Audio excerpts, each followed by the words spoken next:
The Robin Hood and Maid Marian coins from the Royal Mint. Are they pretty good, or are they just a little bit of a gimmicky coin?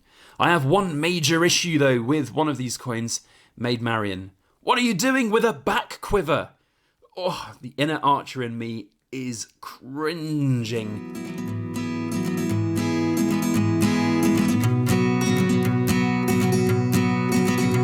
Hello everybody, Backyard Bullion here, and welcome to this week's edition of In Focus Friday, the show where we take a good close look at cool things made of silver or gold. Now this week we are featuring the Robin Hood and Maid Marian silvers from the Royal Mint. And these are coins that potentially, I think I might have misjudged when I first saw them released from the Royal Mint. I was not overly enthused by them, and then immediately afterwards I saw a few reports of quality control issues on some of them. But now that I see them in the flesh, actually, they're quite nice looking coins. So let's have a good close look at them, and then we can make up our own minds once and for all whether or not they are actually any good. Now, I'm not going to open the capsules on these and show them out of the capsules because they're not actually my coins. They've been sent to me by a Silver Forum member, and they're actually being sold already to other people, and I'm taking this opportunity to showcase them because, as I said, I was not keen on buying them when I first saw them come out, even though Robin Hood and the whole Nottingham connection is very close to my heart, being that I used to live and work there for a significant part of my life. So Nottingham has always held an interesting kind of connection for me. But I have to say I wasn't overly enthused about this coin when I first saw it. It is interesting, it is different, and I think it does mark some of the kind of direction that the Royal Mint is wanting to go right now. And if you guys have not seen, by the way, one of the recent releases of sort of media from the Royal Mint about the future of the Royal Mint, there's very much is the focus going forwards on kind of collectibles rather than their traditional coin. Your cash is very much on the outs at the moment, and it will be declining even more over the coming years. So I do think this marks one of the interesting kind of takes that the Royal Mint is going down to create more coin form collectible silver and gold. Now, is it worth getting? That's the question. It's certainly an interesting design. I am very intrigued about this little patterned background behind Robin Hood. It really does look quite interesting. One of the criticisms that I will say about the coin, which I'm not a massive fan of, is that I think it's quite busy. I think there's a lot going on in the field of the coin, which doesn't necessarily lend itself to the design. One of the criticisms I would say is about all of the branches in the background. Whilst I get why they've done it, Sherwood Forest, he's literally in a tree about to shoot his bow and arrow, but I don't like that it is quite distracting from the rest of the design.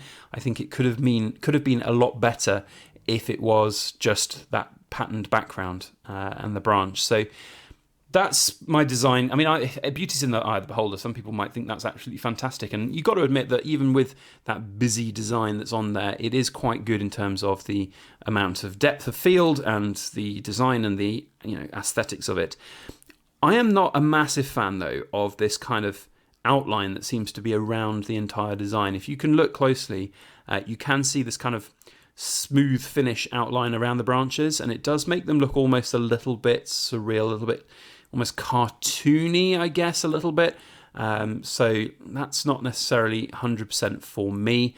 One thing that I am happy about is that they put a traditional side quiver on Robin Hood. So it's very much actually traditional, very nice looking longbow as well. So none of these Hollywoodized versions of Robin Hood with the on the back quiver. And as an archer myself, that is a criminal offence almost to archers. Back quivers are completely impractical. Certainly for somebody who would have been running around the woods and trees, and it would have got caught everywhere and fallen out, and not good. But this is at least historically relatively accurate, so that's pretty cool. Queenie on the back, as you can see, in her usual traditional radial pattern, so not a great deal to talk about there. The action is on this side. So let's have a look at Maid Marian now and see where things are with that. Of course, the legendary story of Robin Hood and Maid Marian together. So here is Maid Marian in all of her glory, and I like this coin, but again, super busy in its field, and I'm not entirely convinced that it actually adds anything. All the ferns and foliage in the foreground there with Maid Marian.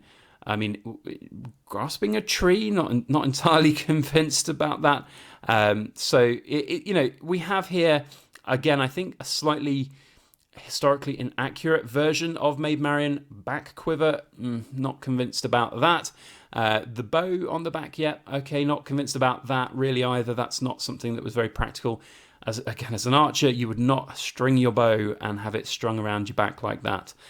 It would not be good for the bow, and it also doesn't really yield for a quick wielding of the bow if you need it. So it's a bit of a kind of TV themed, almost Hollywood themed look at it.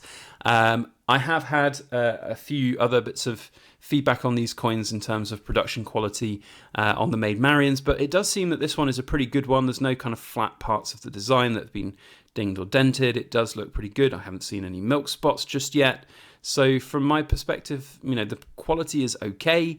Does it set it apart from things like the coins you see out of the Perth Mint with the exceptional quality and design that you see from there when they do these sort of random other bits and bobs? No, it's a 3.9 coin as well. I'd like to see more of these. If you're going to do premium coins like these, I'd like to see more 4.9 silver. You see it all the time from places like the Perth Mint.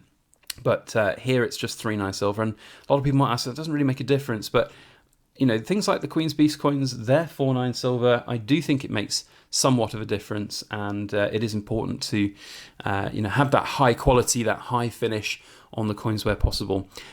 The radial pattern, or I should say the sort of checkered chain background, a really micro dot chain background in there, is still present. It's still got that kind of outline on it, which I'm really not keen on at all, I have to say. I'm going to give them a 6 out of 10. I think it's okay. It's not too bad. Slightly premium coins with relatively limited mintages. I haven't looked at the exact mintage. I think they were 50,000 each from memory. And it'd be interesting to see what comes out from the rest of the series. I mean, as busy as they are, that's my kind of my biggest criticism of them, other than the back quiver on Maid Marian. But other than that, they do look quite interesting from a distance. At least they're going to be slightly eclectic with the different characters. You've got plenty to draw upon from that, history, myth, legend era. From Sheriff of Nottingham, Friar Tuck, Will Scarlet. There's loads of people and historical figures to choose from. King Richard the Lionheart, loads to get in there. So hopefully we can see some pretty cool designs come out. And yeah, let me know your thoughts. I do think they're okay. Have I misjudged them? Maybe somewhat. Would I buy them? Definitely not in the silver, just because of the premium and the VAT. But if I was offered a pretty cheap, 2-3% over spot gold version, I probably would look to buy it, just to have in that collection. One thing I haven't mentioned, they Royal Mint. £2 coins, actually denominated coins, legal tender. I know that's a big hot issue for some people right now, but it does mean they're capital gains tax free. Whether or not you can spend them in shops or not, that's by the by. But it's capital gains tax free, which is in their benefit. So let me know your thoughts on these coins down in the comment section below. Have you got them? Are you going to get them? Are they for you? Are they not for you? Give us a score out of 10. Otherwise, if you've enjoyed this video, put a thumbs up on it and share it around through your social media. And as always, please make sure that you like, share, comment, and subscribe for more.